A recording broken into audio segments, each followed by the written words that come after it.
Okay so ہمارے یہاں آپ نے دیکھا ہوگا کہ لوگ بچے بہت پیدا کرتے ہیں اور یہ میرے خیال سے اب کا نہیں پاپولیشن از اے بالکل ہے، بگ ایشو رائٹ. بالکل اٹ از اے بگ تو issue, yes. What do you think کہ یہ جو ہمارے یہاں ایک مذہبی وہ بھی دیا ہوا ہے لوگوں نے نا کہ یار زیادہ بچے پیدا کرنا اچھی بات ہے، اور کچھ مولویوں کو بھی آپ نے دیکھا ہوگا کہ وہ تقریریں کرتے ہیں کہ یار بس پیدا کریں.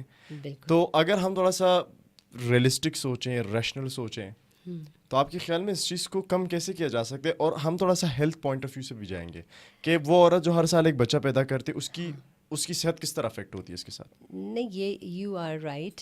ان many ways maternal and child health کا جو ایشوز ہیں یہ بہت امپورٹنٹ ہے. نہ صرف وہ مدر جو ہر سال ایک بچہ پیدا کرے گی، وہ جو ہر سال ایک بچہ پیدا ہو رہا ہے جو ابھی 1 سال کا ہوتا ہے تو اس کے اوپر ایک اور نیو بورن بھائی یا بہن آ جاتا ہے، اس کی بھی تو ہیلتھ ڈیٹیریٹ کر رہی ہے نا، کیونکہ مدر اس کو فیڈ نہیں کرے گی، اب وہ نئے بچے کو دیکھے گی. تو پرانے والے کو بڑے بہن بھائی پال رہے ہوتے ہیں ایک طرح کے.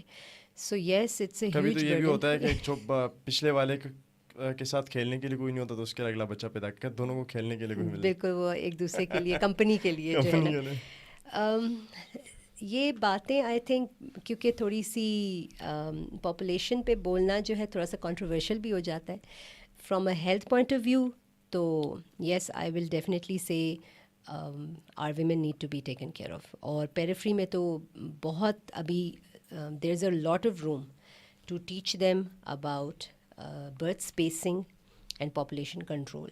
اب ہم بار بار برتھ اسپیسنگ کا اس لیے کہتے تھے کہ تاکہ وہ لوگ جس علاقے میں انڈر پریولیجڈ ایریا ہے یا الٹریٹ ایریا ہے وہ یا ریلیجسلی تھوڑے سے کنزرویٹو ہیں، وہ مائنڈ نہ کریں یہ بات کہ جی ہم ان کو روک رہے ہیں بچے پیدا کرنے سے.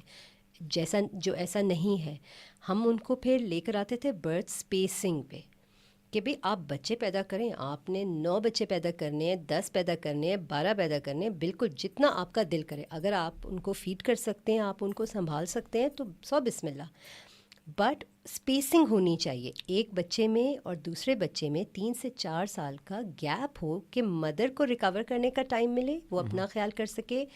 آئرن کی ڈیفیشنسی، ہیموگلوبن کی پھر کمی، وائٹامن B6 B12 کی کمی، کیلشیم وائٹامن ڈی ڈیفیشنسی، تو پھر یہ ساری چیزیں اس کے اندر آ جائیں گی اور ظاہر ہے her health is going to deteriorate. So she can recover and then she can have another baby. لیکن یس، اب میرے خیال میں مہنگائی اتنی ہو گئی ہے کہ لوگ سوچ رہے ہیں، کہ لوگ سوچ لیکن رہے وہ بھی ہیں. افورڈیبلٹی میں نہیں آتا نا ابھی. مطلب برتھ کنٹرول کرنے پہ بھی پیسے لگتے ہیں. مجھے نہیں پتا کہ کتنے لگتے ہیں.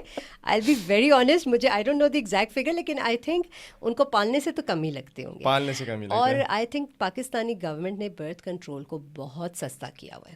جب تک آئی واز پریکٹسنگ یا even now when someone asks me, مجھے پتا ہے کہ جو برتھ کنٹرول پلز ہیں وہ 28 پلز کا جو ایک پتہ ملتا ہے which runs for a month, it was only for 10 rupees اور 20 تو روپیز بیک دین. یہ جو پلز ہوتی ہیں اس سے کس طرح ہیلتھ افیکٹ ہوتی ہے؟ Every thing which is given to you from outside, it goes into your body, does change you. ٹھیک ہے. اوکے. اس کا کام ہی یہ ہے کہ اس نے آپ کے اپنے ہارمونس کو سپریس کرنا ہے اور آپ کی اپنی فرٹیلیٹی کو روکنا ہے. لیکن آئی ول سے کہ اگر یہ ایک انفارمڈ ڈیسیژن ہو پیشنٹ کی، اس کو سمجھا دیا جائے کہ یہ آپ لے رہی ہیں، یہ سائیڈ افیکٹس ہوں گے، لیکن جو آپ کو اس سے فائدہ ہوگا وہ سائیڈ افیکٹ سے زیادہ امپورٹنٹ ہے. کہ آپ کے بچے میں اسپیس ہوگی، آپ اپنا خیال کر سکتی ہیں، آپ اپنے باقی بچوں کا خیال کر سکتی ہیں، اپنے ہسبینڈ اپنی فیملی کا خیال کر سکتی ہیں. تو پھر آئی تو آپ کو کیا لگتا ہے کہ وہ مرد جو یہ ذمہ داری عورت پہ ہی چھوڑ دیتے ہیں، ان کو تھوڑا نہیں سوچنا چاہیے اس حوالے سے؟ آئی مین اٹس ناٹ فنی بٹ مجھے حیرت اس بات پہ آتی ہے نا کہ ہم ہر ایک چیز عورت پہ چھوڑ دیتے ہیں. ہاں ٹھیک ہے، بالکل، دیٹ از ویری ٹرو. بس آئی تھنک کہ ہماری سوسائٹی میں کچھ سبجیکٹس بہت ٹیبو ہیں اور بہت شرم کے ساتھ اور بڑی جھجک کے ساتھ ڈسکس کیے جاتے ہیں.